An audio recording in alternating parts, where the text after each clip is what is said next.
अस्सलाम वालेकुम everyone, I hope you all doing well. ये है दोपहर का टाइम, 12-1 बज रहा था। मैं और हमज़ा आए थे मस्जिद नमाज़ पढ़ने के लिए। आज हमज़ा का ऑफ ही था तो इसलिए हम लोग इकट्ठे आए थे। और यहाँ पर ना इन्होंने ये कुछ अबायास टाइप रखे होते हैं, तो अगर जो लोग वेस्टर्न कपड़े पहन के आते हैं तो वो यहाँ पर आकर फिर चेंज कर लेते हैं। हमने सुबह नाश्ता नहीं किया था तो फिर यहाँ मस्जिद से ही हमने कुछ खाने के लिए चीज़ें ली थी। ये नूडल्स थे, Malaysian noodles and Malaysian samosas थे, और ये इतने मज़े के होते हैं, इतना डिफरेंट टेस्ट होता है ना इनका। और ये वाले जो थे ना, ये मलेशियन समोसास थे, और ये थोड़े जैसे मीठे से होते हैं ना, उनको पता नहीं, शायद कड़काई कुछ इस तरह बोलते हैं, तो बहुत मज़े के थे। उनके नूडल्स भी बहुत मज़े के होते हैं। तो हम लोग जब भी आते हैं ना नमाज़ वगैरह पढ़ने के लिए, तो यहाँ से कुछ ना कुछ फिर हम लोग ले लेते हैं। उसके बाद मस्जिद के पास ही यहाँ पर कोल्स भी था। हम लोगों को कुछ ग्रोसरीज भी करनी थी, तो हम लोग यहाँ पे आके सबसे पहले हम लोग ये पास ही कोल्स के फ्रूट शॉप भी है, वहाँ पर आए थे। और मुझे पाइनएप्पल चाहिए था, तो ये बहुत क्यूट सा छोटा सा एक पाइनएप्पल मुझे नज़र आया था, तो मैंने ये ले लिया था। और जब मैं अंदर आई तो वहाँ पर हमज़ा ने भी पाइनएप्पल पकड़ा हुआ था, फिर जब मुझे जो सा बड़ा वाला लगा तो हमने वो वाला पकड़ लिया था। फिर कुछ फ्रूट्स हम लोग कोल से ही लेते हैं, लेकिन हम लोग फिर हिसाब लगा लेते हैं, जो सी चीज़ सस्ती होती है ना, जहाँ से मिल रही होती है, फिर हम लोग वहाँ से ले लेते हैं। यहाँ पाकिस्तान में तो इतने छोटे छोटे लेमन्स होते हैं, लेकिन यहाँ पर इतने बड़े होते हैं ना, और कुछ तो बहुत बड़े होते हैं, तो वो स्क्वीज़र में पूरे भी नहीं आते हैं। फिर हम लोग यहाँ पर आ गए थे कोल्स ग्रोसरी करने के लिए। वैसे तो वूलीज भी है यहाँ पे, कोल्स भी है, एलडी भी है। कुछ लोग एलडी को भी पसंद करते हैं, लेकिन हम लोग कोल से आते हैं क्योंकि यहाँ पर हमज़ा को थोड़ा बहुत ऑफ भी मिल जाता है, तो इस वजह से हमें फ़ायदा हो जाता है। और यहाँ आजकल ना ऑस्ट्रेलिया में बर्ड फ्लू चल रहा है, तो अंडे मिलते ही नहीं है। जब भी हम लोग आते हैं, जिस टाइम पे आए ना, अंडे बिल्कुल ख़त्म हो जाते हैं। वैसे तो हम लोग आज 12-1 बजे ही आए थे, मतलब 1-2 बज रहा था इस टाइम ना, तो अंडे बिल्कुल ख़त्म हुए हुए थे। लेकिन शुक्र है ये 6 का पैक मिल गया, लेकिन लास्ट टाइम जब मैं आई थी ना, तो यहाँ पर 6 वाला पैक भी नहीं मुझे मिला था। वैसे हमारे घर के पास एक मॉल है, हम लोग वहाँ पर जाते हैं कॉल्स ना, लेकिन इस दफ़ा हम लोग दूसरी वाली साइड पर, ये मस्जिद के पास वाला जो था वहाँ पर आए थे। तो यहाँ पर एक बिल्कुल अलग से एक हलाल सेक्शन था, मतलब यहाँ पर मीट हर किस्म का मिल रहा था, और कुछ चिकन रोल्स एंड टर्की वगैरह भी पड़ा हुआ था। लेकिन जो दूसरे वाले हम लोग जाते हैं ना कोल्स, वहाँ पे नहीं ये वाला सेक्शन बना होता। और गोल्ड कोस्ट में तो वैसे ही बहुत मुश्किल है, कोई हमें मुश्किल से ही वैसे यहाँ पर ना हलाल चीज़ें नज़र आती हैं।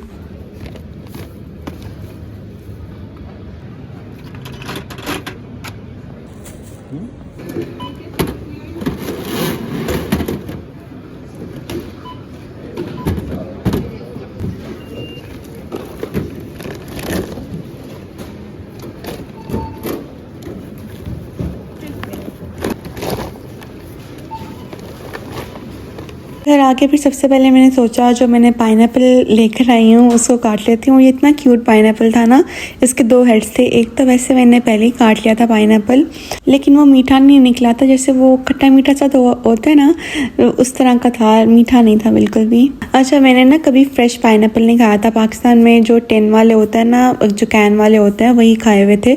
लेकिन यहाँ पर जब आके मैंने ये खाया ना, ट्राई किया ये फ्रेश वाला, और मुझे इतना पसंद आया। और ये जब ठंडा करके खाओ ना, तो ये इतना मज़े का लगता है ना पाइनएप्पल, बहुत। और मुझे तो ये काटना भी नहीं आता था, लेकिन फिर मुझे हमज़ा ने सिखाया है ये कैसे काटते हैं पाइनएप्पल।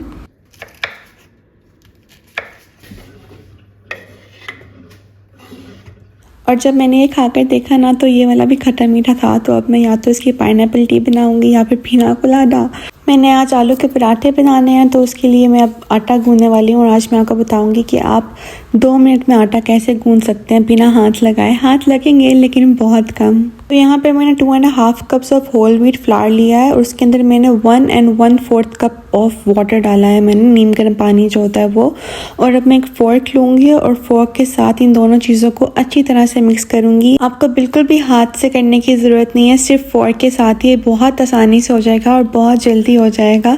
अब जब से मुझे ये तरीका पता चला है, मैं हमेशा इसी तरह ही आटा गूंदती हूँ, और बहुत जल्दी गूंदा जाता है और बहुत अच्छा गूंदा जाता है। मैंने इस क्लिप की बिल्कुल भी एडिटिंग नहीं की, ताकि मैं आपको दिखा सकूं कि सिर्फ फोर्क से ये कितना जल्दी आपस में मिक्स हो गया है। मैंने इसके अंदर पहले 1 1/4 कप ऑफ वाटर डाला था, लेकिन उसके बाद 1/4 कप मैंने और पानी डाला था, तो टोटल मेरा 1.5 कप्स ऑफ पानी इसके अंदर गया था। लेकिन यहाँ पर आपने आटे और पानी के रेशियो का बहुत ध्यान रखना है। जैसे मैंने 2.5 कप्स ऑफ आटा लिया है, तो उसके अंदर मेरा 1.5 कप ऑफ पानी का गया है। तो अगर आपका 5 कप आटा है तो उसके अंदर आप फिर 3 कप पानी के डालेंगे। और यहाँ देखिए मेरा आटा बिल्कुल बॉल शेप में आ गया है और मेरा हाथ बिल्कुल साफ है, बिल्कुल भी आटा नहीं लगा। अब मैं इसको कवर करके अराउंड 10 मिनट्स के लिए रखूंगी, लेकिन आपकी मर्जी, आप जितनी मर्जी देर के लिए रख सकते हैं। आप 2 to 5 मिनट्स के लिए भी रख सकते हैं और 5 to 10 मिनट्स के लिए भी रख सकते हैं। अब मैं आपको आलू के पराठे के लिए भी कुछ टिप्स एंड ट्रिक्स दूंगी, जिसकी वजह से आपके आलू के पराठे बहुत अच्छे बनेंगे, बिल्कुल भी नहीं टूटेंगे। और ये टिप्स उन लोगों के लिए हैं जो बिगनर्स हैं,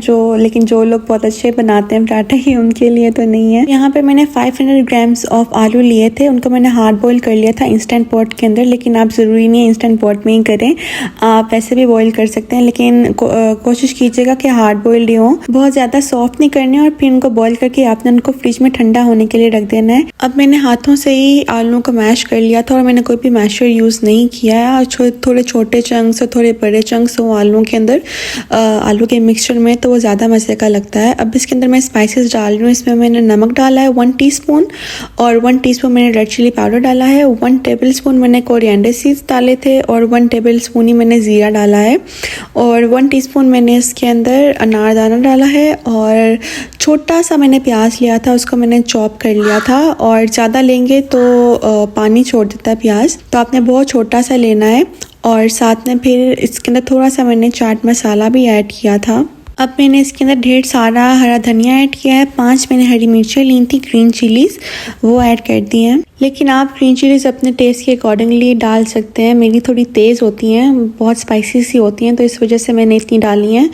तो अगर आपकी बहुत ज़्यादा तेज़ नहीं है तो आप ज़्यादा भी डाल सकते हैं, वो भी अच्छी लगेंगी। और जो रेड चिली पाउडर डाला था वो मैंने 1.5 टीस्पून डाला था, 1 टीस्पून नहीं डाला था। और जब आप कोरिएंडर सीड्स डालेंगे, जो साबुत धनिया होता है, उसको आप हाथों से क्रश करके फिर डालिएगा, बिल्कुल ऐसे नहीं डाल देना। अब यहाँ पर आफ्टर 10 मिनट्स मैंने बस अपना एक हाथ गीला किया है, और मेरे आटे को, जो मैंने आटा रखा हुआ था, उसको बस हल्का हल्का सा मैंने इस तरह गूंदना है, बिल्कुल हल्का हल्का सा। और थोड़ी देर बाद ही, अभी अराउंड 10 सेकेंड्स भी नहीं गुजरे होंगे, और आटा बिल्कुल स्मूथ सा हो गया था। क्योंकि ये जो मैंने 10 मिनट्स के लिए इसको रखा था, इसकी वजह से आटा बहुत स्मूथ सा हो जाता है। और यहाँ पर देखें बिल्कुल आटा गूंदा गया था। मेरे हाथ तो गंदे हुए ही नहीं आटे की वजह से। वैसे कहते हैं कि आटा गूंदने से हाथ बहुत अच्छे हो जाते हैं, जैसे हम लोग दूसरी तरह गूंदते हैं उस तरह, लेकिन उस तरह बहुत ज़्यादा जान लगती है और मैं थक जाती थी। लेकिन इस तरह जैसे मैं आटा गूंदती हूँ तो बहुत जल्दी गूंदा जाता है और ज़्यादा जान भी नहीं लगती। और आपने आलू के पराठे जब भी बनाने हैं तो आपने ताज़ा आटा ही गूंदना है। आपने जो पहले का परा हुआ आटा होगा उसके साथ आपने रोटियां नहीं बनानी। ताज़ा आटा ही, जैसे गीला गीला जो आटा होता है ना, वो हमें चाहिए आलू के पराठे के लिए। ये भी एक टिप है। अब मैं यहाँ पर रोटियां बनाने वाली हूँ, पराठा बनाने वाली हूँ। मैंने सब कुछ सेट कर दिया, आटा रख दिया, ड्राई फ्लावर रख दिया है, मिक्सचर रख दिया है, कैंडल मैंने ऑन कर दिया है, और देसी घी के मैं बनाऊँगी पराठे। अच्छा, वैसे तो मैंने आटा गूंदने के लिए होल व्हीट फ्लावर यूज़ किया था ना, जो होल व्हीट आटा होता है वो। लेकिन अब यहाँ पर रोटियाँ बनाने के लिए जो मैदा होता है ना, मैं वो यूज़ करूँगी, जो ऑल पर्पज़ फ्लावर जिसको हम लोग बोलते हैं वो। और ये भी एक टिप ही है। अब मैं यहाँ पर रोटियों के 2 छोटे छोटे पेड़े जो होते हैं वो लूँगी। रोटियों के नहीं, लेकिन आटे के 2 छोटे पेड़े लूँगी। वैसे कुछ लोग इसका दूसरी तरह भी बनाते हैं, लाइक एक ही पेड़ा लेकर उसके अंदर मिक्सचर डाल के और उसको जैसे हम लोग डम्पलिंग्स बनाते हैं उस तरह बनाते हैं। लेकिन मुझे इस तरह ज़्यादा ईजी लगता है। मैंने उस तरह बना कर देखा था। मैं ये तीसरी दफ़ा आलू के पराठे बना रही हूँ जब से मैं ऑस्ट्रेलिया में आई हूँ, क्योंकि मेरे हस्बैंड को बहुत पसंद है। तो मैंने उस तरह बनाने की कोशिश की थी, लेकिन मुझसे ना वो फट गए थे उस तरह डम्पलिंग्स की तरह बनाने से। लेकिन इस तरह जैसे मेरी मामा बनाती हैं, मैंने फिर इसी तरह बनाए तो ये बहुत अच्छे बन गए थे मुझसे। अब मैंने यहाँ पर रोटियों को बेल लिया और मैंने पतले साइज़ में इनको बेला है, बहुत मोटा नहीं बेला। और अब मैं इसके ऊपर जो मिक्सचर है आलूओं का वो डालूंगी। और मैंने अच्छा खासा डाला था मैंने इसके अंदर, बहुत कम नहीं डाला था, वरना कुछ लोग होते हैं जो कम डालते हैं ताकि उनकी रोटियाँ जो हैं वो फटे ना। लेकिन मैंने काफ़ी ज़्यादा इसके अंदर डाला था, लाइक फिल किया था उसको काफ़ी ज़्यादा। अच्छा, अब एक और मैं आपको टिप दूंगी कि जब आपने मिक्सचर डाल दिया उसके ऊपर आपने थोड़ा सा स्प्रिंकल करना है आटे को, जो ड्राई फ्लावर है उसको स्प्रिंकल करना है। इस तरह डालने से भी आपकी जो रोटी है वो फटेगी नहीं, क्योंकि अक्सर इसलिए भी फटती है क्योंकि जो हमारा मिक्सचर होता है वो गीला होता है, तो इसकी वजह से वो फट जाती है। लेकिन अगर आप ये ड्राई फ्लावर इसके ऊपर डालेंगे तो आपकी जो रोटी है वो फटेगी नहीं। और आपने इसको पहले सिर्फ हाथों के साथ ही फ्लैट करना है ताकि जितना भी अंदर मिक्सचर है वो फैल जाए, और उसके बाद आपने जो रोलिंग पिन है वो पकड़नी है। पहले आपने रोलिंग पिन के साथ या बेलने के साथ आपने इसको बेलना नहीं है, और हाथों के साथ पहले इसको सारा फ्लैट करेंगे और फिर उसके बाद इसको थोड़ा सा लंबा करेंगे। लेकिन मैंने पहले ही रोटियाँ जो थी वो थोड़ी पतली साइज़ में बेली थी, इसलिए मुझे ज़्यादा बेलने से इसको फ्लैट करने की ज़रूरत नहीं पड़ी। हाथों के साथ ही काफ़ी ज़्यादा हो गई थी, और मैंने उसे उतनी साइज़ में बेला था जितना मेरा तवा था। मेरा स्क्वायर तवा है तो मैंने इसलिए इसको इतनी साइज़ में बेला था। ना ज़्यादा बहुत मोटी थी और ना ही बहुत ज़्यादा पतली थी, मतलब बिल्कुल परफेक्ट साइज़ था उसका। जितनी देर में मेरी रोटी बन रही थी उतनी देर मैंने सोचा मैं इसके साथ जो दही है वो बना लेती हूँ। अच्छा, आप जब भी कभी आलू के पराठे बनाएंगे उसके साथ ये ज़ीरे वाला आप दही खा के देखिएगा, बहुत मज़े का लगता है आलू का पराठा, मतलब और ज़्यादा उसका टेस्ट मज़े का हो जाता है। मैंने सिर्फ 1 टीस्पून ज़ीरा लिया था, उसके अंदर बस ये प्लेन दही जो होता है वो डाल दिया और थोड़ा सा बस बीच में नमक डाल दिया था।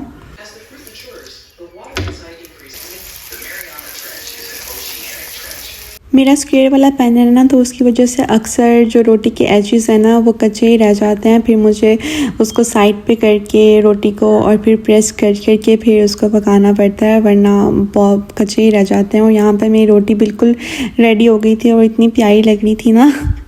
मेरा जो दही था, मेरा तो नहीं खैर, लेकिन दही किसका होता है? दही दूध का होता है। तो जो दूध का दही था ना वो थिक सा था क्योंकि मेरे पास ग्रीक योगर्ट था, मैंने वो यूज़ किया था। फिर उसके अंदर मैंने थोड़ा सा दूध ऐड कर दिया था। अच्छा, ये जो चंगेर है ना ये 2 है मेरे पास, और ये हमारी जो हेल्पर है ना पाकिस्तान में, आंटी शीना, उन्होंने ये दी थी। वो अपने गाँव गई थी तो वहाँ से ये चंगेरे लेकर आई थी मेरे लिए। तो जब मैं इस दफ़ा पाकिस्तान गई थी ना तो फिर मैं ये वो ले आई थी।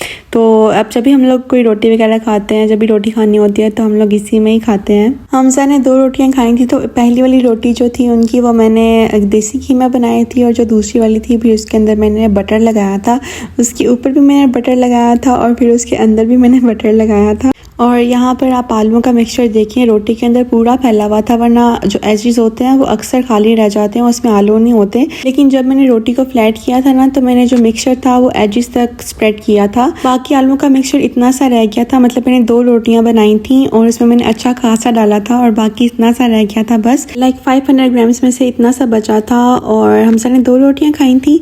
अब जो ये बाकी वाला मिक्सचर था ये मेरा था, तो फिर मेरा दिल कर रहा था ये आलू के जो कबाब होते हैं ना ये बना के खाने को। तो फिर मैंने अंडे में बस डिप करके ये कबाब बना लिए थे और फिर मैंने ये खा लिए। वीडियो बस यहीं तक थी and thank you so much for watching my video. अगर आप चैनल पर न्यू हैं तो चैनल को सब्सक्राइब भी ज़रूर कर दीजिएगा। मुझे कमेंट बॉक्स में ज़रूर बताइएगा कि आपको मेरी वीडियो कैसी लगी, एंड वीडियो को लाइक एंड शेयर भी ज़रूर कर दीजिएगा। मैं मिलती हूँ आपको नेक्स्ट वीडियो में। टेक केयर, अल्लाह हाफिज़।